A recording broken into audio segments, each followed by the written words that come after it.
کہتے ہیں یا علی مدد نہ کہو. ارے آپ بے وقوفی کر رہے ہیں.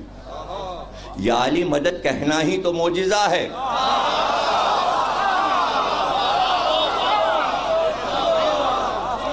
دیکھیے آپ لاکھ روکیے، پابندی لگا دیجئے کہ صاحب یا علی مدد کہنا شرک ہے، کفر ہے، کہتے رہیے.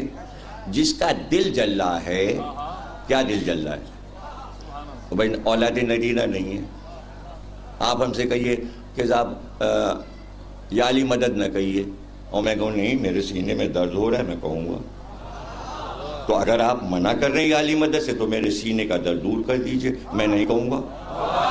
بھائی کو سمجھیے ذرا، جلدی جلدی باتوں کو سمجھیے. کسی کے اولاد نرینہ نہیں، آپ نے اس سے کہا یا علی مدد مت کہو، وہ کہے گا نہیں ہم یا علی مدد کہیں گے تو بیٹا مل جائے گا. بیٹا تم دے دو، ہم یا علی مدد کہنا چھوڑ دیں گے. بھائی اتنے پابندی کے بعد، اتنے پروپیگنڈے کے بعد لوگ یا علی مدد کیوں نہیں چھوڑ رہے ہیں؟ ان کو معلوم ہے ہم یہ کہیں گے ہماری مراد آ جائے گی. ہم کہیں گے. انہوں نے کہا نہیں یا اللہ کہہ لیجئے نا. تو یا اللہ تو پوری دنیا کہہ رہی ہے، سب کچھ یا اللہ ہی تو دیتا ہے، سب یا اللہ دیتا ہے. بھائی پورا پاکستان یا اللہ نے دیا. 65 کی لڑائی ہوئی، اسلامی ملک ہے، انڈیا سے لڑائی ہوئی تو اللہ لڑائی دیکھ رہا تھا تو اللہ مدد کر دیتا، جتا دیتا. پھر لڑائی میں نعرہ حیدری کیوں لگے؟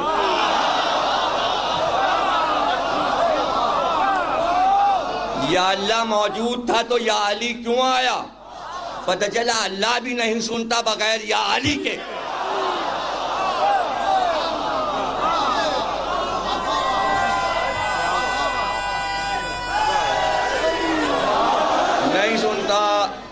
نہیں سنتا.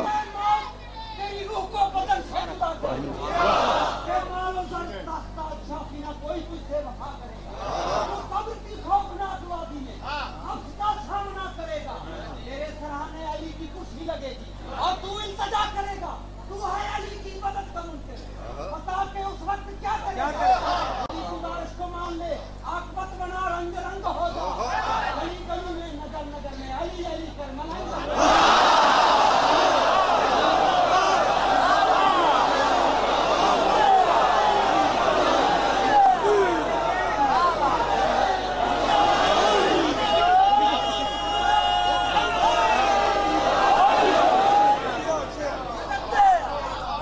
معجزہ اسے کہتے ہیں جو سمجھ میں نہ آئے. معجزے کو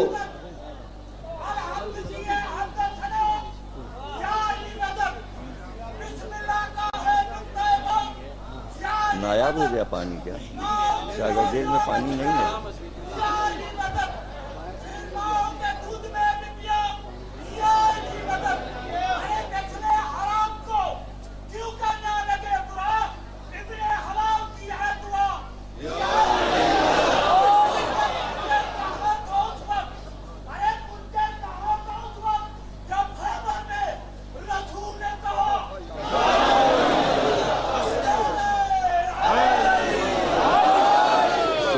سبحان اللہ.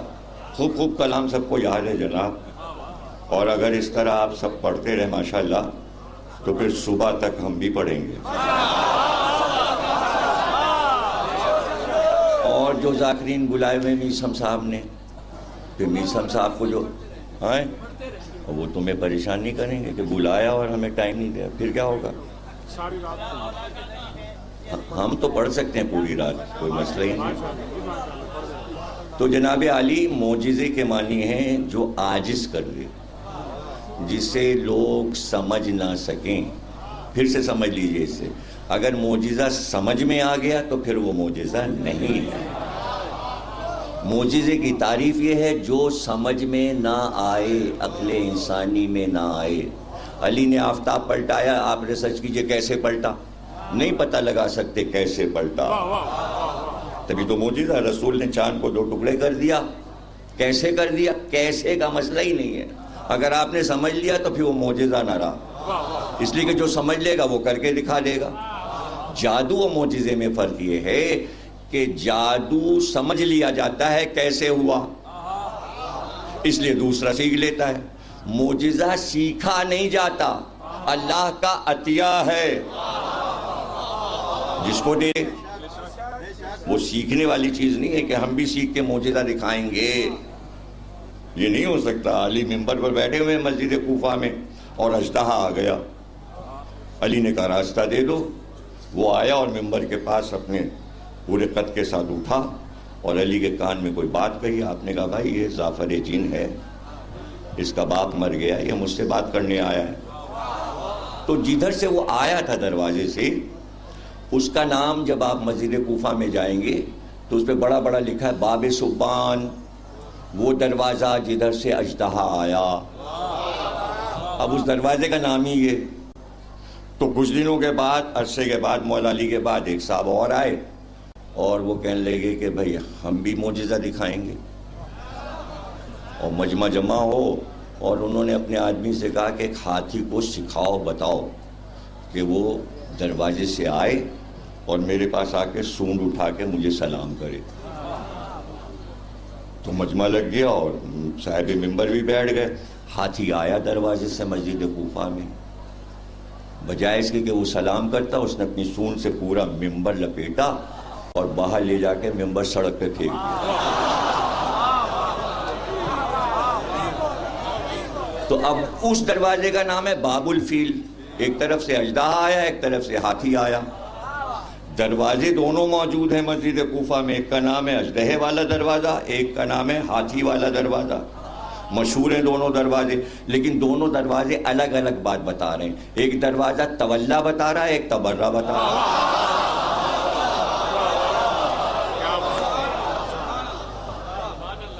تو معجزہ وہ ہے، دور نہ کریں، ہم خود ہی اٹھا لیتے ہیں، ہاں ایسی قریب ہو۔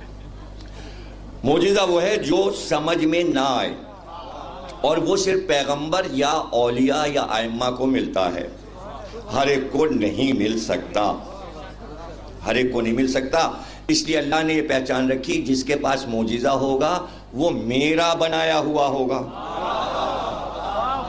جس کے پاس معجزہ نہیں ہوگا وہ انسان کا بنایا ہوا ہوگا۔ یہ ساری چیز پیغمبر سمجھانا چاہتے تھے غدیر میں، کہ اپنا کل اثاثہ جو میرے پاس ہے، دنیاوی یا دینی، سب میں نے علی کو دے دیا۔ اس لیے مولا علی کو بلایا رسول اللہ نے، ایک بار نہیں، 2 مہینے 10 دن میں روز بلاتے تھے، اب علی کو بلاؤ۔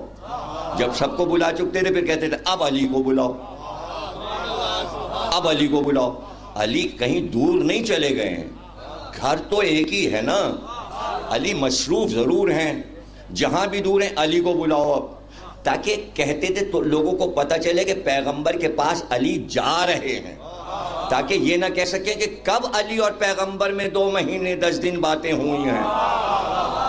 ایک ایک جملے کو سمجھیے تاکہ آپ کے ذہن میں میرا موضوع واضح ہو جائے۔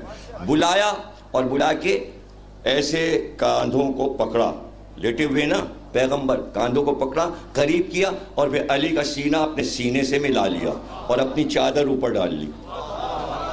اب کچھ دیر کیا باتیں ہوئیں کچھ نہیں پتا۔ جب چادر ہٹائی پھر لوگوں نے علی سے پوچھا کہ پیغمبر نے آپ سے کیا کہا؟ بڑی تشویش تھی لوگوں کو، علی سے کیا باتیں ہو رہی ہیں؟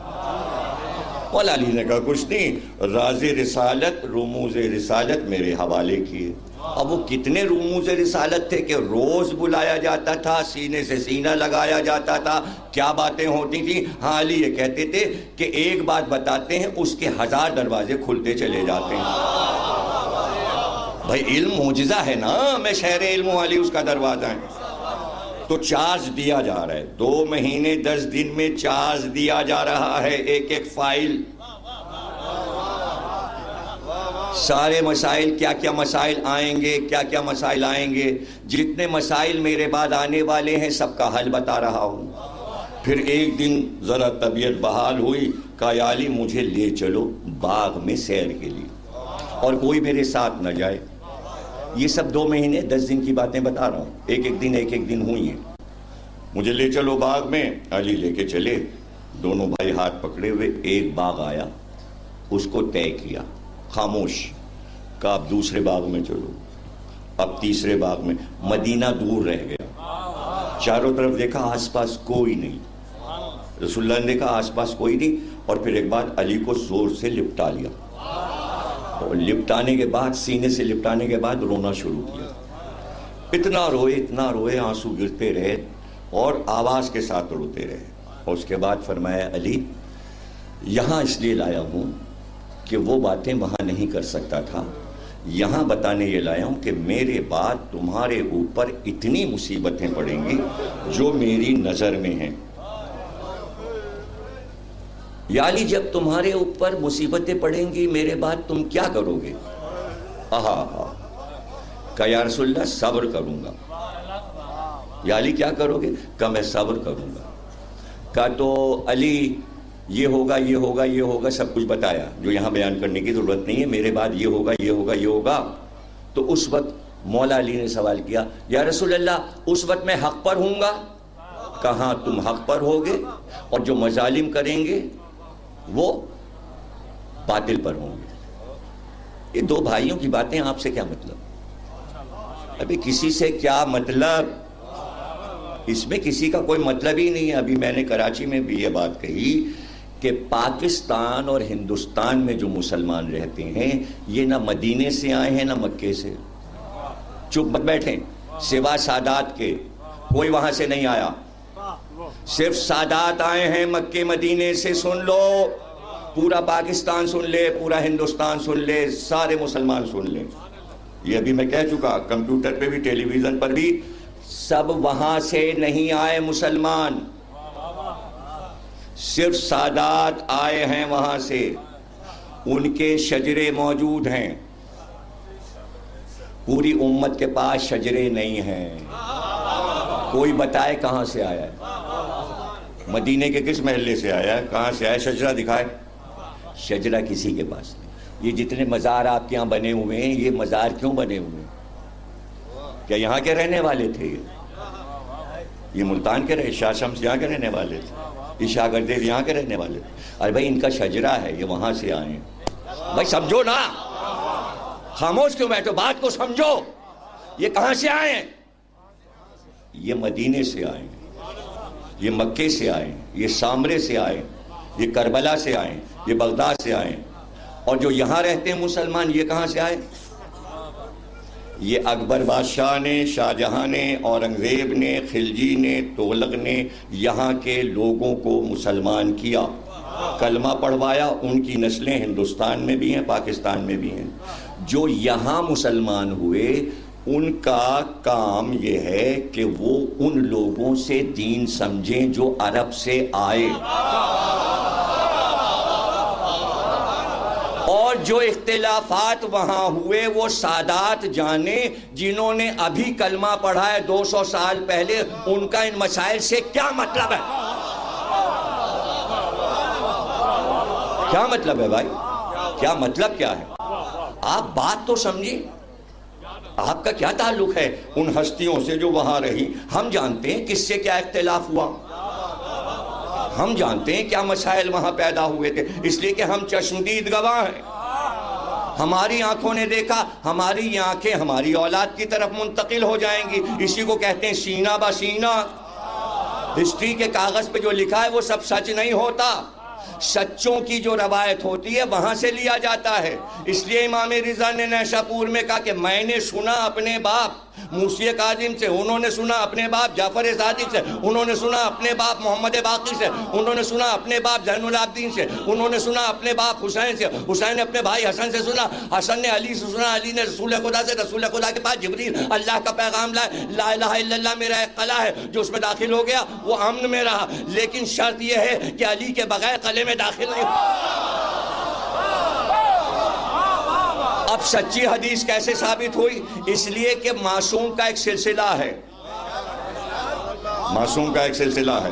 ابھی شاہ گردیز کا شجرہ پڑھوں تو جا کے ختم ہوگا امام جعفر صادق پر، ایک کے بعد ایک کے بعد ایک کے بعد نام ہے. یعنی علم و نور لے کر شجرے میں آ رہے ہیں، جبھی یہاں لیٹے ہوئے ہیں اور ہزاروں زائرین آ رہے ہیں اور قبر کی زیارت کر رہے ہیں. اور ملتان پہ برکت پھیلائی ہوئی ہے، زمین کو شاداب کیا ہوا ہے، ہریالی کی ہوئی ہے، دانہ گرتا ہے تو تو گندم اگتا ہے، پھل اگتے ہیں، باغات ہیں، یہ ان کے قدم کی برکت ہے اس زمین پر۔ اس کے بعد شاہ شمس بھی ہیں اور بھی ہیں، وہ بھی ہیں اور وہ بھی ہیں، اور کون ہیں، ہزاروں ہیں، لیکن ہیں سب آل رسول۔ معجزات صرف آل رسول کو ملتے ہیں۔ کوئی مزار آپ کو غیر سید کا نہیں ملے گا، اگر ملے گا تو وہ نقلی ہوگا، ہوتا ہی نہیں۔ بھائی مزار ہوتا ہی سید کا ہے، بھائی رشتہ ہی سید سے بنتا ہے، اور صاحب قبر صاحب کرامت ہوتا ہے، اور اس کے پاس معجزہ ہوتا ہے۔ اب معجزہ سمجھ میں آ گیا آپ کے؟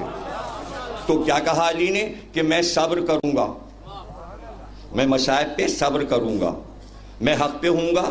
رسول اللہ نے کہا ہاں تم حق پر ہوگے۔ سمجھ گئے نا؟ بات یہیں سے نکلی تھی کہ جو بھی جملہ میں کہوں اس سے کوئی مسلمان سے متعلق بات نہیں ہے، یہ ہسٹری سادات کے گھر کی ہے، سادات جانتے ہیں، سادات بیان کرتے ہیں۔ سادات کے گھر میں آگ لگی ہے، سادات کے بچوں کو بغداد کی دیواروں میں چنا گیا ہے، اس لیے یہ مسائل ہم ہی جانتے ہیں، کوئی اس معاملے میں بولا ہی نہ کرے۔ بھائی مصائب ہم نے سہے ہیں، ہمارے اجداد نے سہے ہیں، کسی سے کیا مطلب؟ جو ظلم کرے گا بھلے ہم اخلاقی طور پہ اس کا نام نہ لیں، نام لینے کی کیا ضرورت، لیکن ظلم تو بتایا جائے گا۔ ظلم تو دیکھیں، کربلا کے سارے قاتلوں کے نام معلوم ہیں، لوگ نام لیتے بھی ہیں، لیکن لیتے ہوئے کراہیت آتی ہے، چونکہ ذکر اتنا اچھا کربلا کا چل رہا ہوتا ہے توحید کا کہ اس میں دل نہیں چاہتا کہ بار بار ہرملہ کا نام آئے، سنان ابن انس کا نام آئے، شمر کا نام آئے۔ تو دیکھیں یہی ہوتا ہے نا، جیسے ہی نام آتا ہے چاروں طرف سے یہ پتھراؤ ہونے لگتا ہے، تو پھر اب کیسے پڑھیں؟ سمجھے نا، یہ اخلاقیات ہیں ہمارے، لیکن واقعہ تو پڑھا جائے گا، سمجھے نا آپ؟ تو کیا کہا علی نے؟ میں صبر کروں گا۔ رسول اللہ نے کہا تم حق پر ہوگے، اور اس کے بعد فرمایا یا علی تمہاری مثال کعبے کی مثال ہے، اگر تمہارے پاس سب آئیں تو ہدایت کی منزل پہ آ جانا، اور اگر نہ آئیں تو تم نہ جانا، اس لیے کہ کعبہ کسی کے پاس نہیں جاتا۔ دیکھیں کیا کیا بھائیوں میں باتیں ہو رہی ہیں، اور آگے کیا ہونے والا ہے، آگے کیا ہونے والا ہے۔ اس کے بعد واپس آ گئے، دوسرا دن آیا، پھر آپ نے فرمایا ذرا میری بیٹی سیدہ کو بلاؤ۔ شہزادی تشریف لائیں، آپ نے اسی طرح چادر میں شہزادی کو لے لیا جیسے کسا کی چادر میں، اور کچھ باتیں ہوئیں، اور راوی نے کہا ہم نے دیکھا کہ پہلے بات کو سن کر وہ رونے لگی، اور اس کے بعد مسکرانے لگی۔ لوگوں نے پوچھا کیا ہوا، آپ بتائیے پیغمبر سے کیا بات ہوئی؟ آپ نے فرمایا ہم نہیں بتائیں گے، ہم نہیں بتائیں گے۔ عرصے کے بعد فضہ کو بتا دیا، اسما کو بتا دیا، تو لوگ ان کے پیچھے رہے کہ آپ بتائیے کیا بات ہوئی تھی۔ لوگ وہ لمحہ بھولے نہیں، جانے کیا پریشانی تھی لوگوں کو کہ پیغمبر اپنے بیٹی، داماد اور بچوں سے کیا بات آخری وقت میں کر رہے ہیں۔ آج پوری دنیا میں کتابوں میں سب موجود ہے کہ کیا باتیں کی۔ اس وقت بہت تشویش تھی لوگوں کو، تشویش کی کوئی وجہ تھی، وہ سامنے آ گئی بات۔ بعد میں اسما بنت امیس نے، فضہ نے، سب نے بتا دیا کہ پیغمبر نے سیدہ سے یہ کہا تھا سیدہ میں نے تمہیں اس لیے بلایا ہے کہ چند دن رہ گئے میری وفات میں بہت جلد تم سے جدا ہو جاؤں گا۔ اس خبر کو سن کر سیدہ بی بی رونے لگیں۔ اس کے بعد آپ نے فرمایا لیکن میرے جانے کے بعد سب سے پہلے جنت میں تم مجھ سے ملاقات کرو گی۔ اس بات کو سن کے جناب سیدہ مسکرانے لگی۔ دیکھیے بابا کی خبر سنی تو رونے لگی، اپنی موت کی خبر سنی تو مسکرانے لگی۔ یہ ہے آل محمد کی شان۔ اس لیے کہ بعد میں قول یہ تھا بی بی کا وفات نبی کے بعد کہ یہ مدینہ مجھے اچھا نہیں لگتا، یہ دنیا مجھے اچھی نہیں لگتی، جہاں بابا نہ ہو ایسی بیٹی اور باپ کی محبت دنیا میں دیکھی نہیں گئی، اور اگر دیکھی گئی تو اسی گھر میں دیکھی گئی، یا زینب اور علی یا سکینہ اور حسین۔ ایسی محبت کہ بابا کے بغیر دنیا اچھی نہیں لگتی۔ یہ لمحات اس طرح گزرتے گئے اور یہاں تک کہ 4 دن رہ گئے سرکار کی وفات قریب آ گئی، جو وفات نہیں ہے بلکہ شہادت ہے، اور شہادت ہر ایک نے تسلیم کی ہے۔ محدث دہلوی بھی تسلیم کرتے ہیں، کچھ راوی کسی اور طریقے سے تسلیم کرتے ہیں، کچھ کسی اور طریقے سے تسلیم کرتے ہیں۔ محدث دہلوی یہ لکھتے ہیں کہ شہادت اللہ کی طرف سے ایک شرف ہے، اور یہ اتنا بڑا شرف ہے کہ انبیاء کو ملا، زکریا کو ملا، یحییٰ کو ملا، پیغمبروں میں سے، اولیاء میں سے بہتوں کو شہادت کا رتبہ ملا۔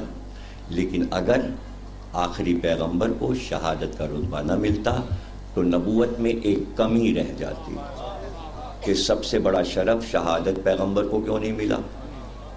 تو محدث دہلوی لکھ رہے ہیں، انہی کے لفظ میں دہرا رہا ہوں، وہ کہتے ہیں، ان کی کتاب کا نام ہے سر الشہادتین، شہادتوں کا راز۔ اس میں وہ لکھتے ہیں کہ شہادت 2 طریقے کی ہوتی ہے۔ اہل سنت والجماعت ہیں، محدث دہلوی دہلی کے رہنے والے ہیں، بہت بڑے عالم ہیں، وہ لکھ رہے ہیں کہ شہادت کے 2 طریقے ہیں، ایک سری ہے، ایک جہری ہے۔ ایک ظاہر میں شہادت ہوتی ہے اور ایک پوشیدہ شہادت ہوتی ہے۔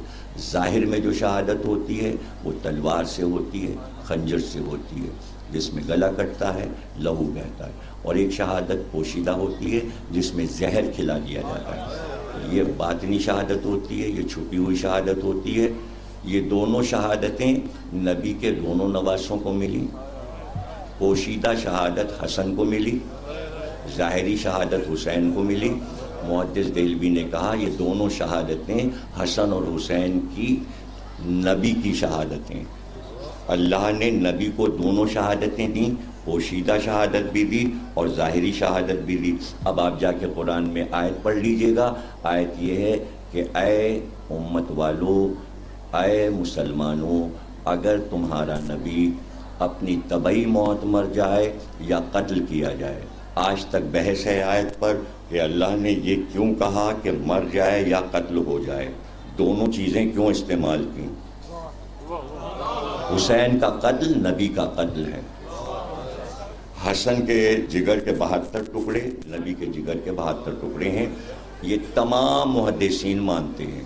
اور کچھ وہ محدثین ہیں جیسے صحیح مسلم میں یہ لکھا ہے کہ سرکار کو کوئی ایسی چیز کھلا دی گئی کہ جس سے آپ کے دل میں آگ لگ گئی، صحیح مسلم میں لکھا ہے، اور جس بی بی سے روایت ہے اس میں نام لکھا ہوا ہے، آپ پڑھ سکتے ہیں کہ جب وہ دوا پلائی گئی تو سرکار نے کہا میرے اندر آگ لگی ہوئی ہے۔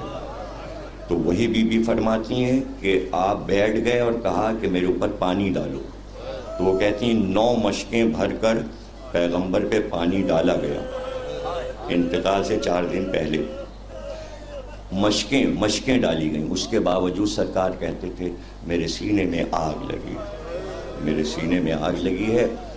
اور وہی لمحات ہیں وہ 4 دن کہ جس میں سرکار بار بار علی کو بلاتے ہیں، بلا کے وصیت کرتے ہیں میں نے اسامہ کے لشکر کے لیے قرضہ لیا تھا، میرا قرضہ تم ادا کرو گے۔ علی کو اس لیے وصی نبی کہتے ہیں کہ آپ نے وصیت پیغمبر کی پوری کی۔ کوئی پیغمبر کا وصی نہیں ہے، اگر کسی کے لیے نام استعمال کرتا ہے تو بے وقوفی کرتا ہے۔ وصی اس کو کہتے ہیں جس سے وصیت کی جائے اور جو وصیت کو پورا کرے، سمجھ گئے نا؟ تو جتنے بھی واقعات ہوئے، ایک ایسا بھی شخص تھا کہ جس سے کہا تھا رسول نے کہ تم اگر کلمہ پڑھواؤ گے اپنے قبیلے کو تو ہم تمہیں 70 اونٹ دیں گے۔ جب وہ آیا تو اس نے آ کے کہا کون ہے نائب پیغمبر، میرا قرضہ ادا کرے۔ انہوں نے کہا پیغمبر نے کچھ چھوڑا ہی نہیں، نیزہ چھوڑا، تلوار چھوڑی، اونٹ چھوڑا، گھوڑا چھوڑا، ہم کہاں سے دیں 70 اونٹ؟ پھر سلمان علی کے پاس لائے اور علی نے کہا کہ ٹھیک ہے تم میدان میں آ جانا پہاڑی کے پاس، تمہارا قرضہ ادا ہو جائے گا۔ اور اس وقت 7 سال کے امام حسن تھے، ان کے ہاتھ میں رسول اللہ کا عصا دیا، حسن گئے آگے بڑھے، علی نے کہا جاؤ اس پہاڑی پر جا کے ضرب مارو عصائے رسول سے۔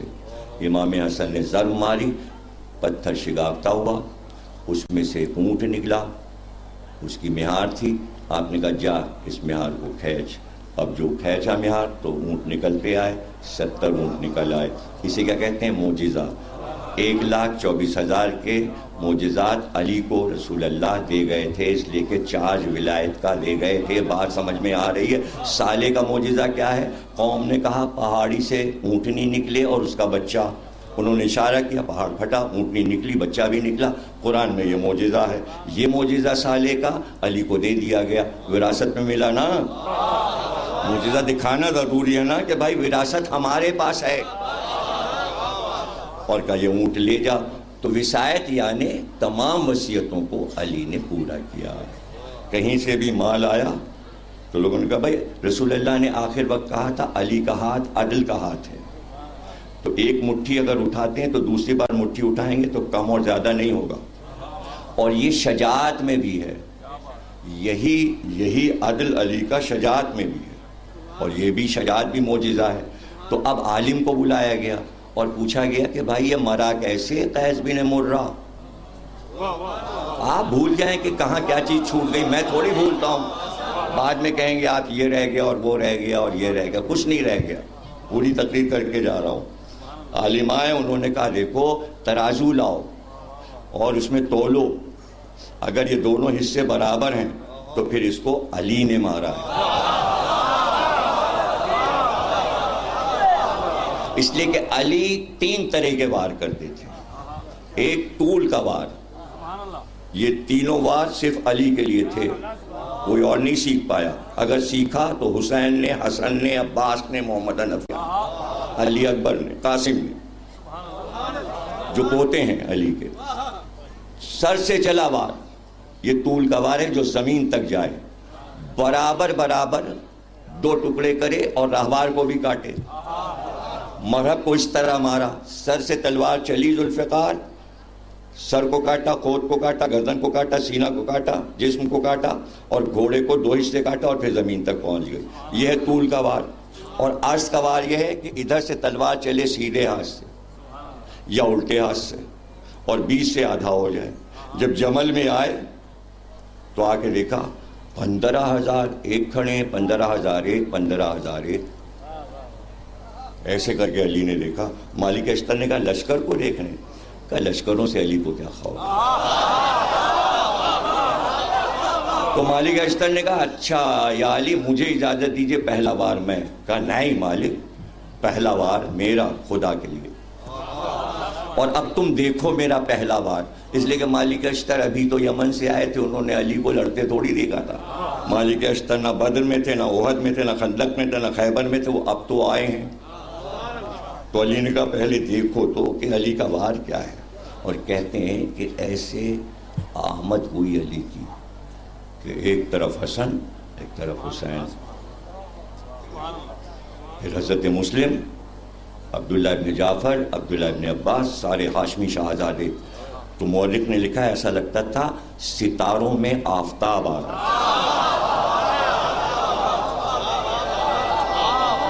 ماشاءاللہ, بہرحال آپ نے دل لگا کے تقریر سنی.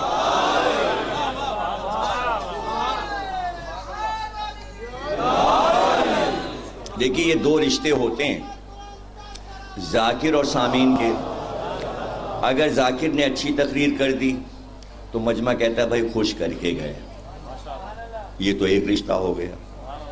بھائی سب نے کہا ہاں بھائی ذاکر نے خوش کیا, خوب فضائل علی پڑھے, خوش کیا, یہ ایک رشتہ ہو گیا. اب ذاکر گیا چائے پی رہا, مجمع نے خوش نہیں کیا, ہائے دوسرا رشتہ تو الگ ہی نہیں ہوا. اس لیے برابر کا رشتہ رکھا کیجیے. ہم آپ کو خوش کریں, آپ ہمیں خوش کیجیے. یہی ولایت علی کا رشتہ ہے بھائی.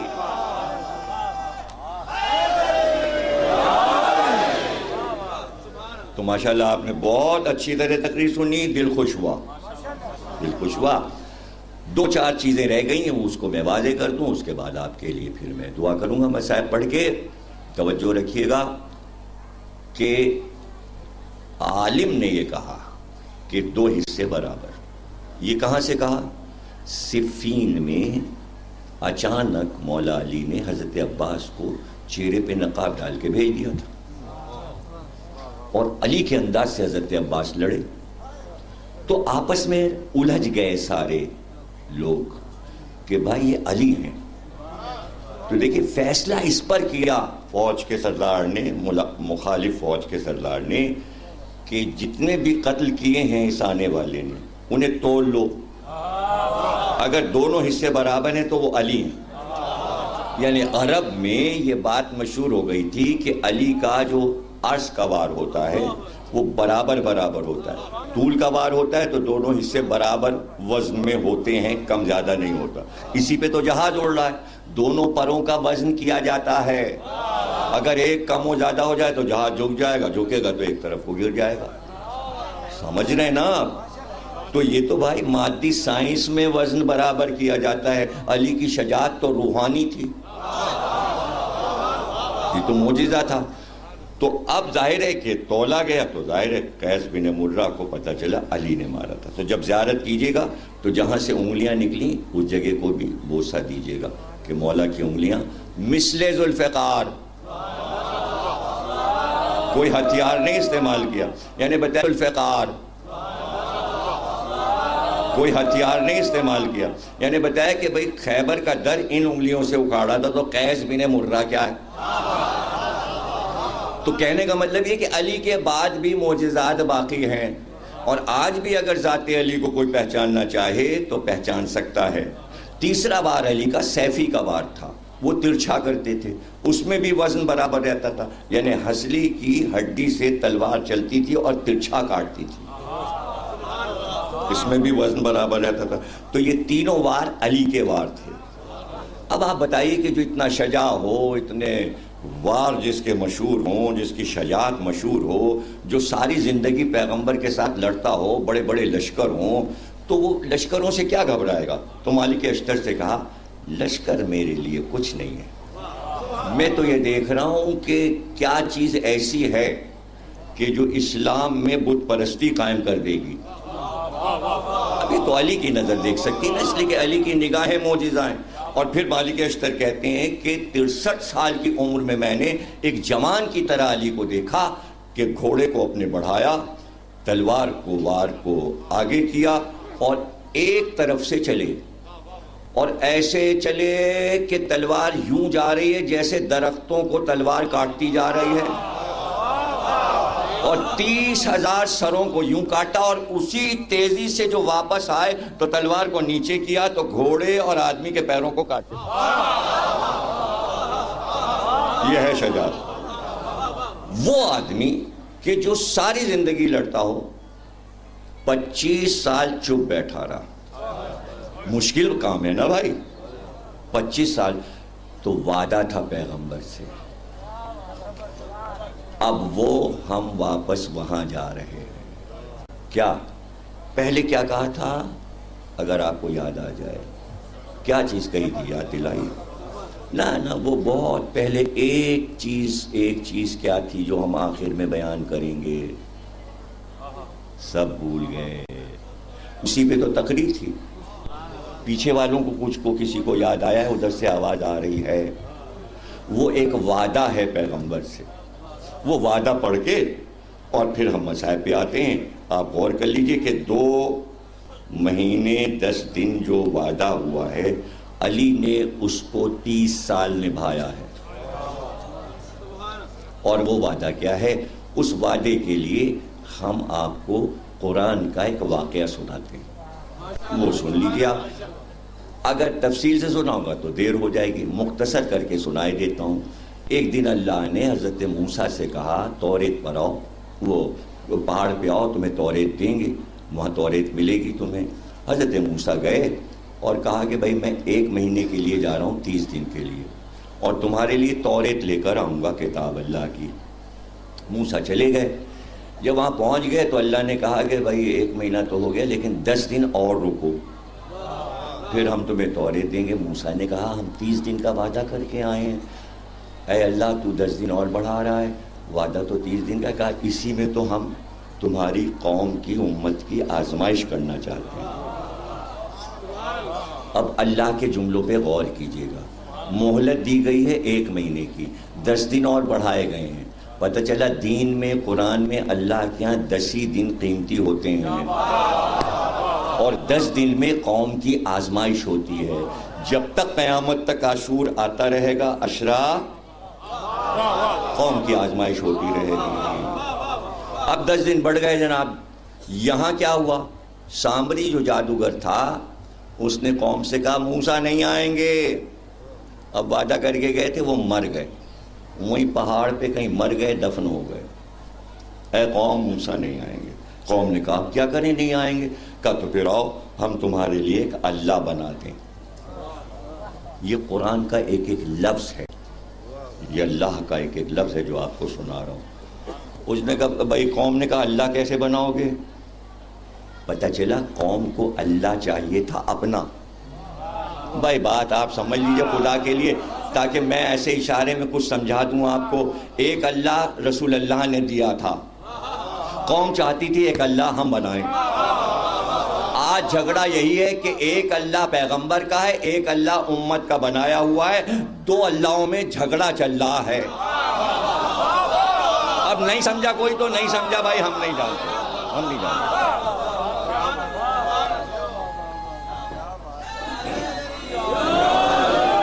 اب دیکھیے یہ جھگڑا کب تک چلتا ہے. تو سامری نے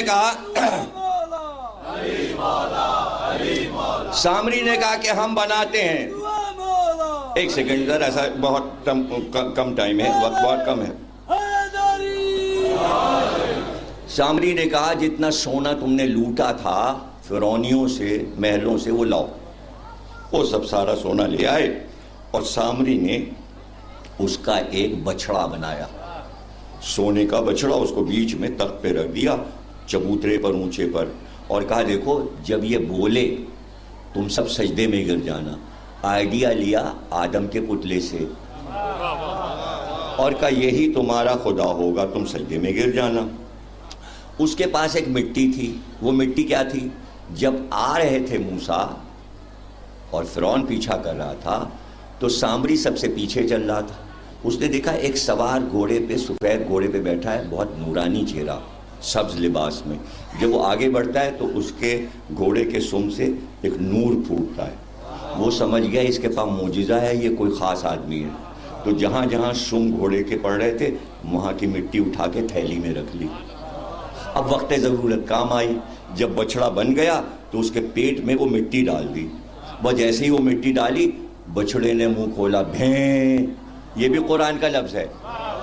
وہاں شیعہ سنی ترجمہ کرتے ہیں کہ بچڑا بھاں بھاں بولنے لگا، اور کوئی مفسر لکھتا ہے بھیں بھیں بولنے لگا. زیادہ تر مفسرین نے، اہل سنت نے لکھا ہے وہ بچڑا بولنے لگا بھاں بھاں. میں لکھا ہے، اور عربی میں بھی پڑھ لیجیے، اور جا کے ضرور یہ قصہ پڑھیے گا. جب بھی دل چاہے اس کو پڑھیے گا، بہت مزہ آئے گا قرآن یہ قصے میں. تو جناب علی وہ بولنے لگا، سب سجدے میں گر گئے، پوری امت سجدے میں گر گئی. اب جو موسیٰ آئے تو سب اس کے گرد ناچ رہے تھے، گا رہے تھے، گانے ہو رہے تھے. نیا خدا جو مل گیا تھا. گویا سنت بدل گئی، دین بدل گیا، اللہ بدل گیا، گائیڈ بدل گیا، آیات کی جگہ گانے آ گئے. اب موسیٰ نے جو آگے دیکھا تو پوری قوم ہی بدلی ہوئی تھی. تو اب کہہ کے گئے تھے ہارون سے، اپنے نائب سے، بھائی یہ قوم تمہارے سپرد کر کے جا رہے ہیں، جیسی ہے ویسی دے دینا قوم مجھے.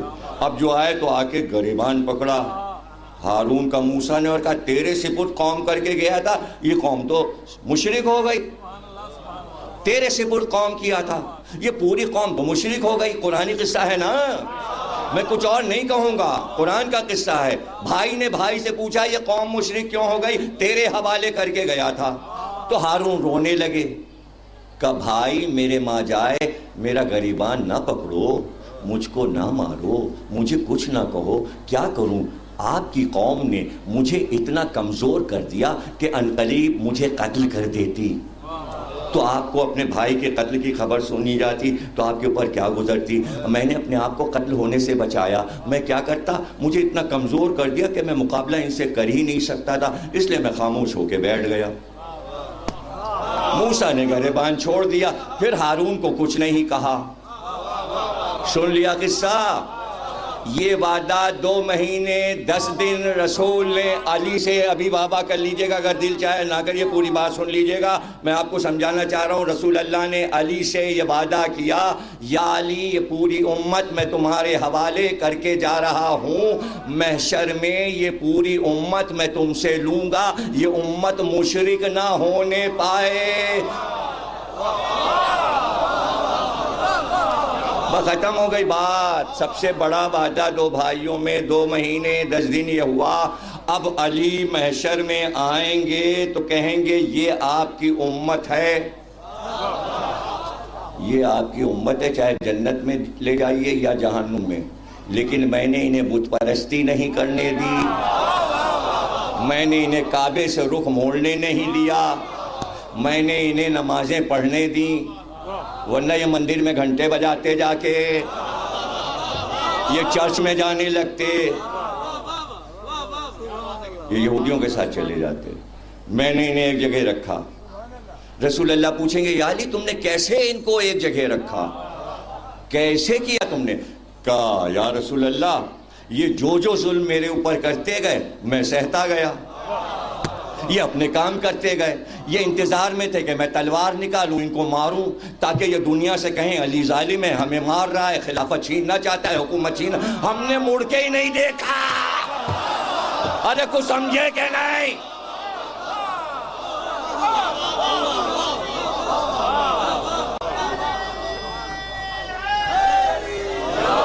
اب سمجھے کہ علی مسکرا کے کیوں رہ گئے؟ علی مسکرا کے کیوں رہ گئے؟ صرف اقوال دے دیے، اقوال دے دیے. آنے والا آیا، علی نے کہا کیا ہوا؟ کہا یہ ہوا. کہا فیصلہ کس بات پر ہوا؟ بھائی بہت قیمتی جملہ ہے، فیصلہ کس بات پر ہوا؟ کہا انصار لڑ رہے تھے اور مہاجر لڑ رہے تھے. میں تقریر کرتا ہوں بغیر تبرہ کے، کسی کے کچھ سمجھ میں نہ آئے، صرف حقائق سمجھ میں آئے، شیعہ ہو یا سنی، اور کسی کو تکلیف بھی نہ ہو. بات سمجھ رہے ہیں آپ؟ آرام سے پڑھتا ہوں بہت مزے سے، کہیں سے پکڑ کوئی نہیں ہے، اور ہسٹری کے جملے ہوتے ہیں تاریخ کے، اور شیعہ سنی سب کتابوں میں ہوتے ہیں. علی نے پوچھا فیصلہ کس بات پہ ہوا؟ کہ جھگڑا تھا مہاجر اور انصار میں. انصار نے کہا ہم میں سے بناؤ، مہاجر نے کہا ہم میں سے بناؤ. انصار نے کہا ہمارا بھی حق ہے، مہاجر نے کہا ہمارا حق زیادہ ہے. انصار نے کہا تمہارا حق زیادہ کیوں ہے؟ بھائی جملہ سنیے گا، بہت قیمتی جملہ ہے، علی بیان کر رہے ہیں.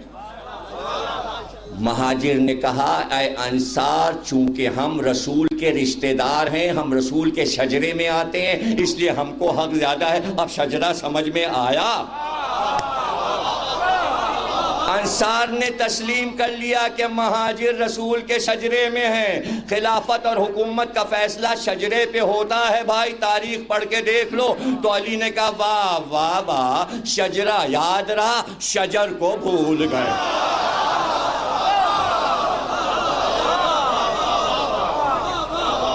شجرہ یاد رہا، شجر کو بھول گئے.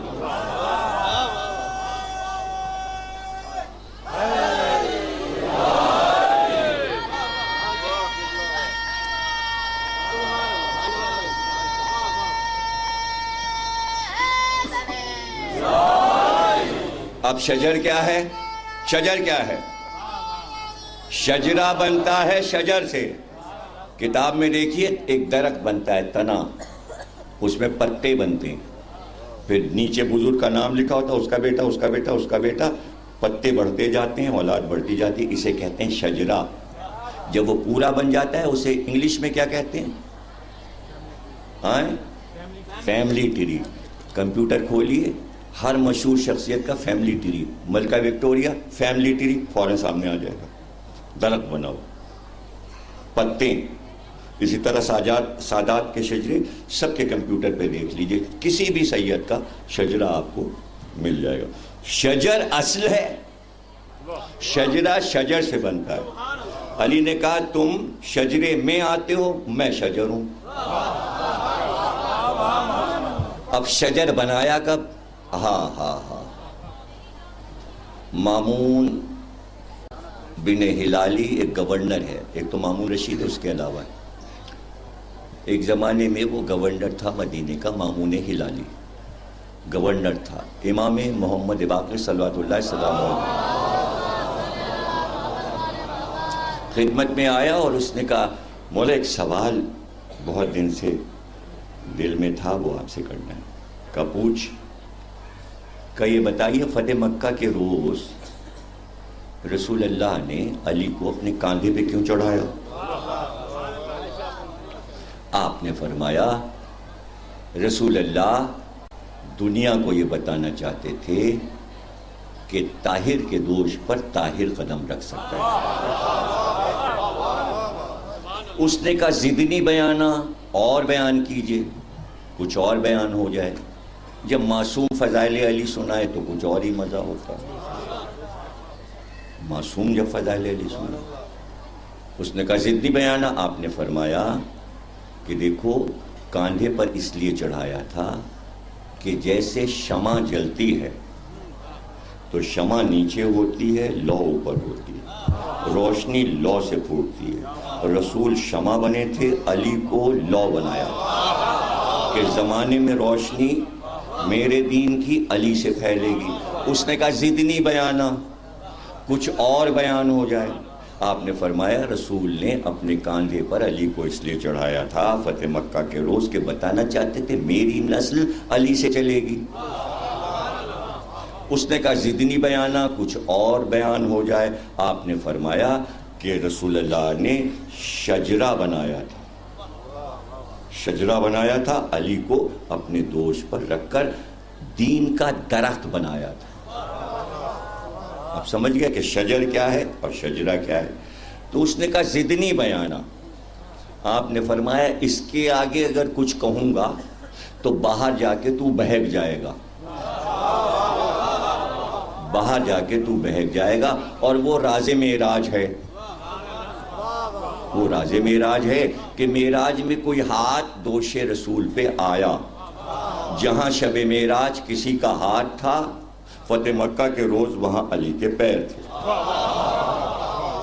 اور اب جب یہ آخری لمحہ آپ دیکھیں گے تو آپ کو خود ہی فضائل علی سمجھ میں آ جائیں گے کہ قریب بلایا اور اس کے بعد وصیت کی کہ قبر کس طرح بنانا، قبر میں کیسے اتارنا، کفن کیسے پہنانا، غسل کیسے دینا، نماز جنازہ تم پڑھاؤ گے، سب علی کو وصیتیں کی۔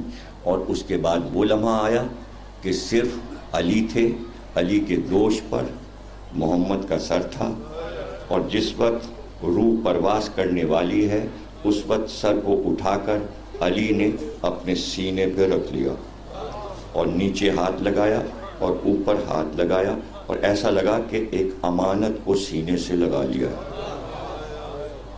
یہ محبت کیوں تھی؟ اس لیے کہ علی کو اپنا بچپن یاد تھا کہ کبھی اس طرح رسول مجھے گود میں اٹھاتے تھے۔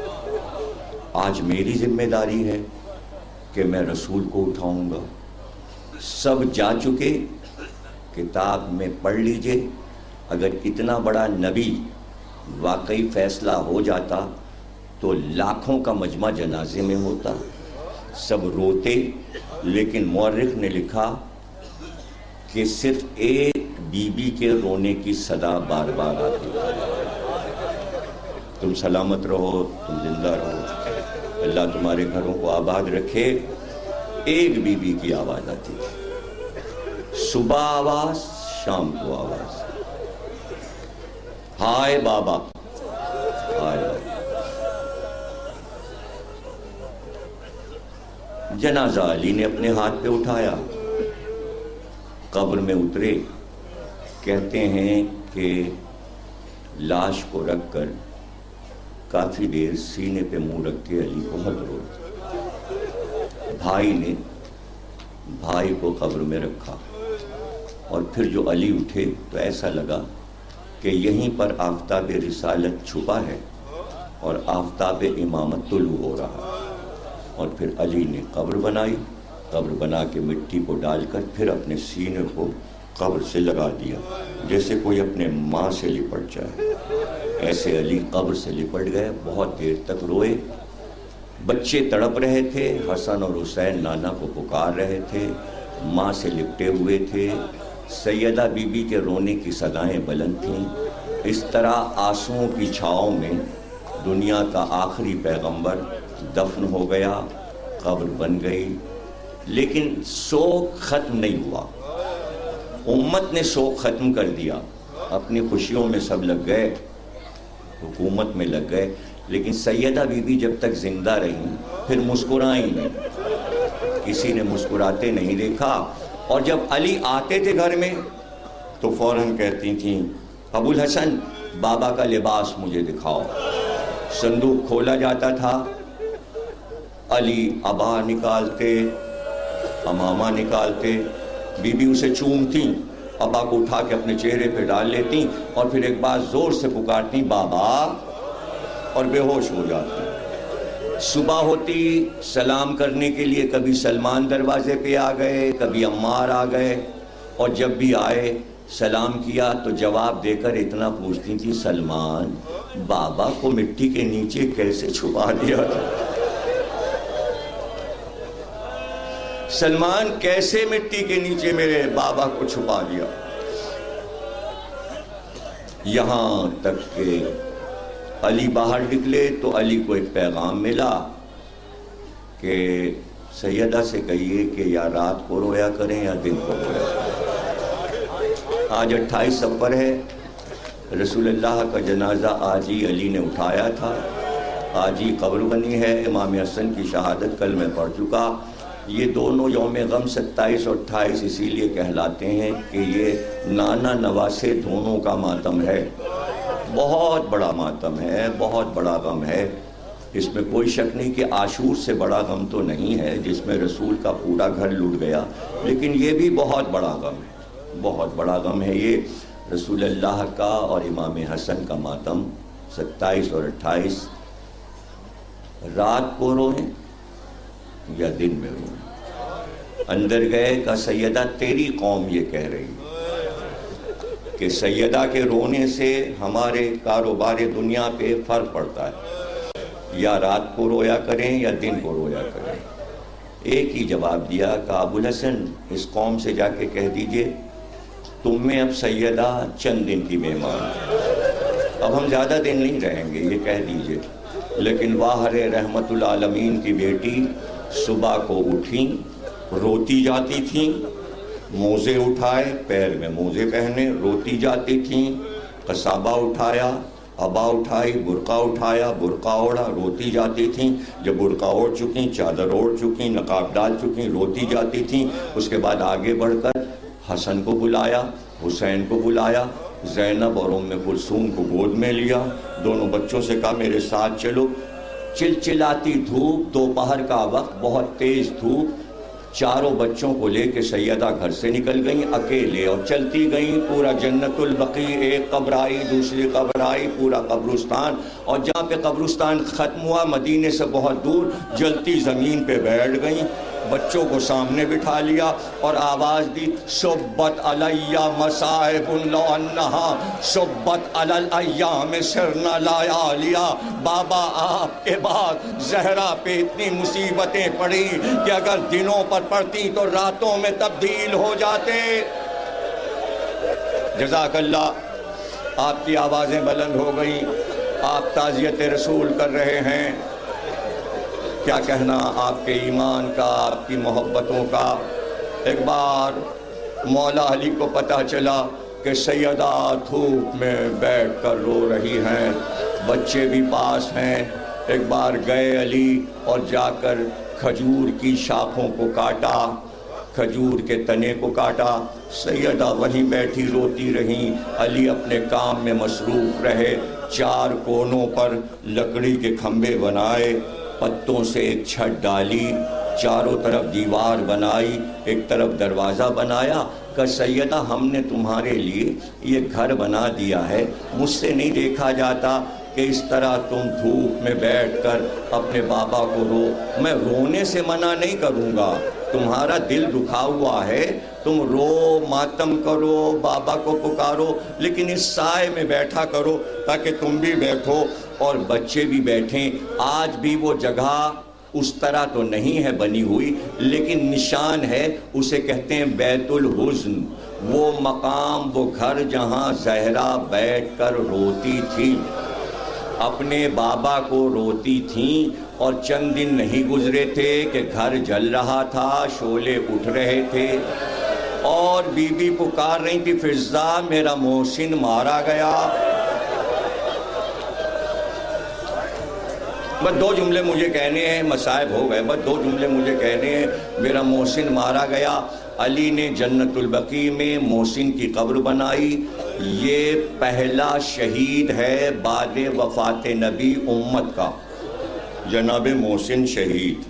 اور اس کے بعد ماں بھی شہید ہو گئی اور ماں کی قبر بھی جنت البقیع میں بن گئی. جملہ یہ دینا تھا کہ جیسے ہی سیدہ بی بی کی قبر جنت البقیع میں بنی، وہ امام باڑہ سونا ہو گیا. جہاں رونے کی آوازیں آتی تھیں پھر وہاں کوئی بیٹھ کے رویا نہیں، لیکن علی نے امام باڑہ بنا دیا تھا بیت الحزن، جہاں پہلی بار سیدہ بیٹھ کے روئی تھیں. کون اس کو آباد کرتا، لیکن اس کو آباد ہونا تھا. بیت الحزن آباد ہوا.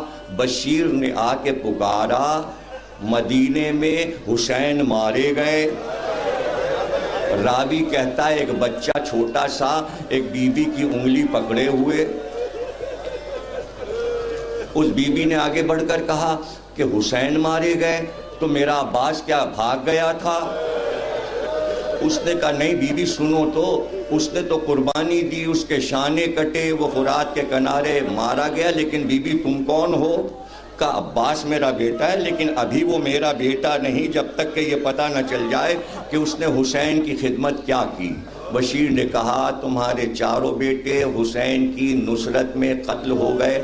بچے کی انگلی بی بی نے پکڑی ام البنین نے اور سیدھے جنت البقیع چلی اور وہیں بیت الحزن میں جا کے بیٹھ گئیں اور ایک بار رونا شروع کیا، ہائے حسینہ وائے حسینہ. کہتے ہیں کہ حسین کا پہلا امام باڑہ وہ بنا کہ جہاں ام البنین نے زہرا بی بی کے امام باڑے کو آباد کیا. رو کر وہاں سے اٹھیں، تعزیت دی، پھر قبر زہرا پر آئیں، اپنے آپ کو قبر زہرا پہ گرا دیا اور پھر کہا بی بی ہمارے 4 بچے حسین کی محبت میں مارے گئے، آپ ام البنین سے خوش ہیں نا؟ اب روز یہ کام ام البنین کا تھا کہ گھر سے نکلنا، جنت البقیع میں جانا اور مٹی کے پاس بیٹھ جانا. مفاتی میں جہاں زیارت لکھی ہے ام البنین کی، یہ واقعہ بھی مفاتی میں شیخ عباس قمی نے لکھا ہے کہ مٹی کو جمع کر کے قبر بناتی، 4 قبریں بناتی. یہ میرے عباس کی قبر ہے، آخری جملے تقریر کے، یہ میرے جعفر کی قبر ہے، یہ میرے عمران کی قبر ہے، یہ میرے بیٹے عبداللہ کی قبر ہے. اور اس کے بعد ہاتھ سے 4 قبروں کو مٹا دیتی اور کہتی میرے بیٹو تمہاری ماں زندہ ہے، تمہاری ماں زندہ ہے، میں تو صرف حسین کا ماتم کروں گی جب تک زندہ رہوں گی. بی بی جب تک زندہ رہی روز بس یہی کہتی تھی، ہائے میرے مظلوم حسین، ہائے میرا پیاسا حسین. جزاک اللہ، آپ نے پرسہ دیا. آخری جملے سن لیجئے. قافلہ آیا، ام البنین پہنچی روضہ رسول پر. جناب زینب نے رسول اللہ کو بھرے گھر کا پرسہ دیا. بیبیاں مدینے کی لپٹ لپٹ کر بیبیوں سے روئیں. کوئی تفصیلی بات نہیں ہوئی. بیبیاں گھر آ گئیں، پھر سب دھوپ میں بیٹھ کے روتی تھیں. 5 بیبیاں ایسی تھیں کہ جو سائے میں نہیں بیٹھیں، حجرے میں نہیں بیٹھیں، نہ رات کو نہ دن کو، دھوپ میں بیٹھی رہتیں. ایک جناب ام البنین، ایک ام لیلہ، ایک ام رباب، ایک زینب، ایک ام کلثوم. یہ بیبیاں سائے میں نہیں بیٹھیں، دھوپ میں بیٹھ کر حسین کا ماتم کرتی تھیں. یہاں تک کہ 8 ربیع الاول کو قافلہ آیا تھا. مہینے گزرتے گئے، رمضان گزرا، پھر شوال کی عید آ گئی، رمضان کے بعد عید آئی. تو سارا مدینہ یہ دیکھنے کے لیے روضہ رسول پہ جمع ہوا کہ بنی ہاشم پہلی عید زندگی کی کیسے منائیں گے. تو مدینے والوں نے دیکھا صبح ہی صبح بیبیاں برقع اوڑھ کے قبر نبی پہ پہنچ گئیں. اللہ سب کو زیارت کرائے، سب کو زیارت کرائے. جو سعودی عرب میں رہتے ہیں علی والے، ان کا یہ طریقہ ہے کہ جو سعودی عرب میں رہتے ہیں عاشور کے دن وہ چھٹی لے کے قبر نبی پہ پہنچ جاتے ہیں صبح ہی صبح اور جا کے کہتے ہیں آج عاشور ہے، ہم آپ کے نواسے کی تعزیت کرنے آئے، ہم آپ کی تعزیت کرنے آئے. یہ سنت کیا ہے؟ عید کے دن تمام بیبیاں روضہ رسول پہ پہنچیں اور قبر نبی پر صرف اتنا کہا، نانا آج عید کا دن ہے. جب عید آتی تھی ہمارے جوان ہمیں سلام کرتے تھے. آج ہمارے گھر میں نہ کوئی بچہ ہے نہ جوان. یہی تعزیت تھی. آخری جملے ادا کر رہا ہوں, بس سن لیجئے اور غور سے. میری کتاب ام البنین موجود ہے, آپ اس کو اسٹال پہ دیکھ سکتے ہیں. اس میں نے یہ بات لکھی ہے, تفصیل سے لکھی ہے کہ جب عید کی دوپہر آتی تو اس طرح عید منائی جاتی تھی. جناب زینب چادر اوڑھتی تھیں, ہماری آتی تھی, اس پہ سوار ہوتی تھیں. 18 بھائی زینب کے ساتھ سواری ام البنین کے گھر جاتی تھی, اور آپ فرماتی تھیں ام البنین سے کہ اماں ہماری عید تو عباس کو دیکھ کے ہوتی ہے. یہ میرے جوان بھائی جو میری چادر کے محافظ ہیں, انہیں دیکھ کر عید ہوتی. تو پورے مدینے کو معلوم تھا کہ عید کے دن جناب زینب حضرت عباس کو دیکھنے آتی ہیں ام البنین کے گھر میں. اب یہ عید جو آئی کربلا کے بعد تو ام البنین کو معلوم تھا کہ آج پہلی عید عاشور کے بعد ہے, زینب آئیں گی ضرور. روضے پہ ملاقات ہوئی ہے لیکن بات کوئی نہیں ہوئی ہے. جیسے ہی جناب زینب کی سواری ام البنین کے گھر پہ پہنچی اور جناب زینب اتریں اور اندر آئیں تو دیکھا ام البنین بال بکھرائے اور آنکھوں سے آنسو بہہ رہے ہیں. اور حضرت زینب کو دیکھتے ہی دوڑ کر دونوں بیویاں گلے سے مل گئیں. اور جیسے ہی گلے سے ملی تو ایک سوال کیا ام البنین نے, کہا زینب ہم نے وہاں روضے پر اس دن نہیں پوچھا, لیکن ہمیں معلوم تھا کہ عید کے دن تم آؤ گی. صرف ایک بات پوچھنی تھی زینب, وہ مجھے بتا دو کہ جب کوئی اوپر سے گرتا ہے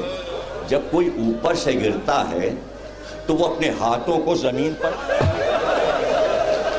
تاکہ اس کا سر زخمی نہ ہو, بس یہ بتا دیجئے کہ میرا عباس جب گھوڑے سے گرا تو کیسے گرا, اس کے ہاتھ تو کٹ چکے تھے. تو رو کر زینب نے کہا عباس کا سر پاس.